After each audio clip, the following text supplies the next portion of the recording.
116. Now let me hear you say. What's up, future leaders? My name is Manuel Nunez. What we're going to do here today is we're going to speak to you about leadership. We're going to talk about what it takes to be a good leader, and most of all, what we're going to talk about is how your intake determines your output. And we're going to be interviewing a bodybuilder, the owner of a street racing car, and also a business owner, a proven business leader in the community. And we're going to be talking to them about what it takes to be successful, how their intake determines their output. Check it out. We got power, man.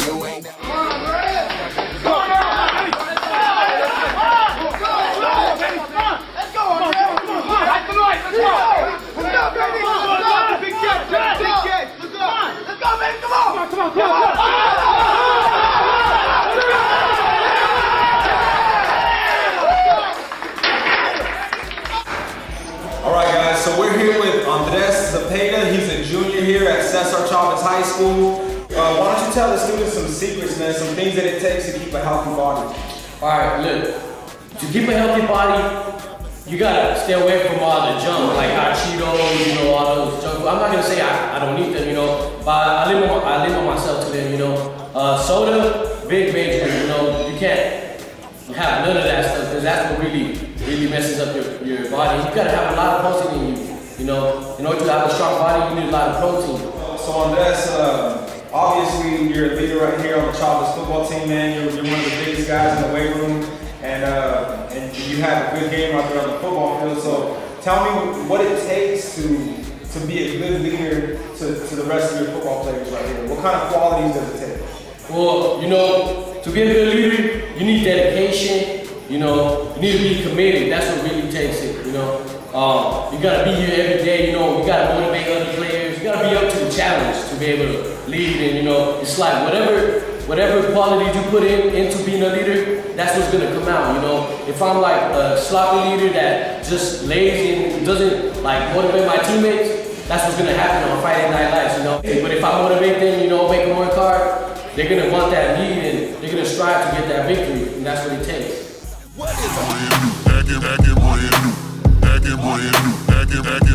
They say I'm Yeah? I like that, man.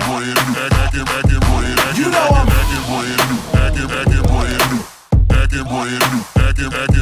They say I'm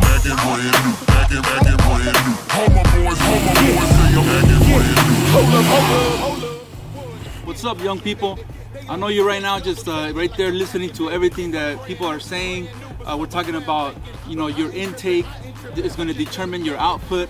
And right now we're going to talk to some car owners. You know, these guys, you know, they soup up their cars. You know, they get their cars, you know, ready for the streets to race and everything. But I want them to tell us what is the intake of the car.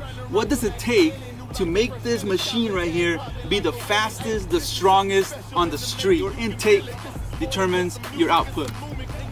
New talk, on my boy say you wildin', homie. Dude drop a couple pounds, now you think you styling, homie. Nah, bruh, only lies but disguise, that ain't me. So what's up, guys? Check it out. We're right here with Steve, the owner of this tight ride right here, and Steve's gonna let us know what this car's intake is.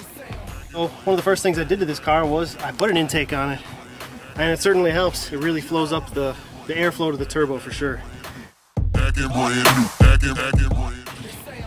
A turbo is a way of feeding a lot more air into the car than the car can take by itself. Spin a turbine, which has another turbine connected to the inlet, which sucks in air faster than the engine could take it in by itself. All right, that's good stuff, Steve. Now, Steve, tell us a little bit about the fluids, the gas, the oils, all the fluids that this car intakes, because we know that the intake determines the output. Well, for oil, I've been using Mobil 1 synthetic in this car since it was brand new. Only the best, because you need a good synthetic oil for that turbine to spin correctly. And for gasoline, I only use premium in it, but even that isn't quite good enough. So I've actually been using recently E85, which has such a high octane and low detonation, you can get so much more power out of the car than just regular gasoline.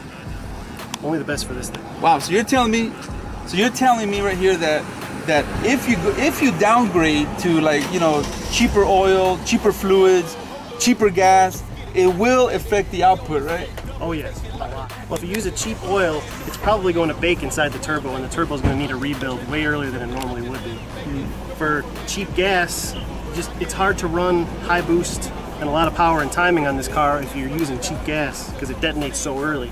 If you detonate on the engine, you're just going to blow something up. Put a hole through the piston, anything. Got you. So young people, listen, the moral of that story is what you intake is going to determine your output. So I know we're all excited and waiting for this next part. Steve, do you mind if we rev this bad boy up and see what it sounds like? Sure, let's do it. Let's do it, man. Come on. You know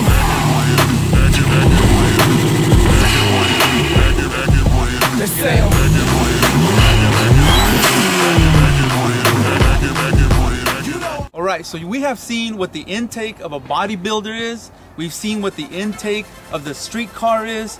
Now we're gonna go see what the intake of a business owner, a successful business owner who has successfully started businesses, run businesses, and is still doing it today.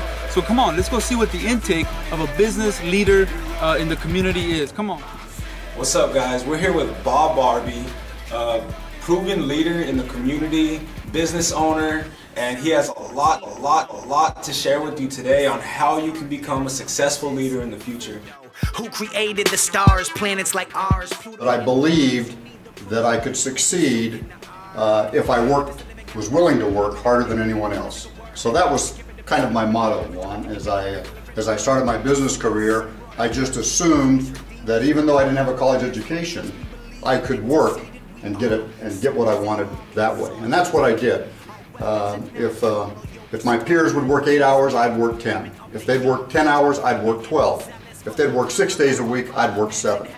I'd do whatever it takes to be better than anyone else I was competing with. All right, so we know that it takes a lot of hard work to be a successful leader in the future and a lot of disciplines. And who better than Bob to tell us what disciplines we need to stay ahead of the game and cutting edge leaders in the future? I'll tell you, I'm going to give you a secret that I was given 40 years ago that's true today just as it was 40 years ago.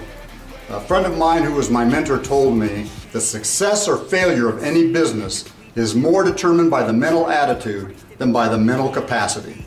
So if you want a good discipline, wake up and have a great positive attitude every morning. The glass is always half full. All right, guys, so you're only a successful leader when you can have a group of people following you. Bob here has had many people following him throughout his years of leadership. He's going to share some tips with you on how to be a successful leader in working with people, different personalities, and how to continue following and leading them in the right direction. Well, if you want to have people follow you, the first thing you have to understand is that you have to feel that they're more important than you are. What you need to remember is you're leading people. You don't build any organization, you don't build any company, you don't even build a two-man team if the leader doesn't consider the people working for him more important than himself. He has to keep their interests in mind all the time. He has to keep their well-being in mind all the time. That's how you develop good leadership, is caring about the people you lead. People know when you care about them, and if they know you care about them, they'll follow you anywhere. So young people, we know that your intake determines your output, and we want Bob to leave you with some final words on what it takes to maintain a successful leading role in your future. You know, the key element for you young people, if you want to succeed at anything, the first thing you need to do is do it. If you have an idea, go do it. If you want to go out for football, go try it. You don't have to be the best, you just have to try. And that's what I would leave you with today, is try. You never know what you can do until you try to do it. You know what, guys, I just want to commend you for being here and learning about leadership. But the question I have for you now is, what are you going to do with it? What are you going to do with all this information that you have been given with it? Are you going to live a life of leadership, of commitment, of integrity, of character, and step up and help people, you know, and make a difference in your community, in your family, in your school? You know, the whole leadership conference is called Dare to Dream. So I want to challenge you to dream big and don't think small. Don't think that, you know, you have to limit yourself. You can do anything that you put your heart to do.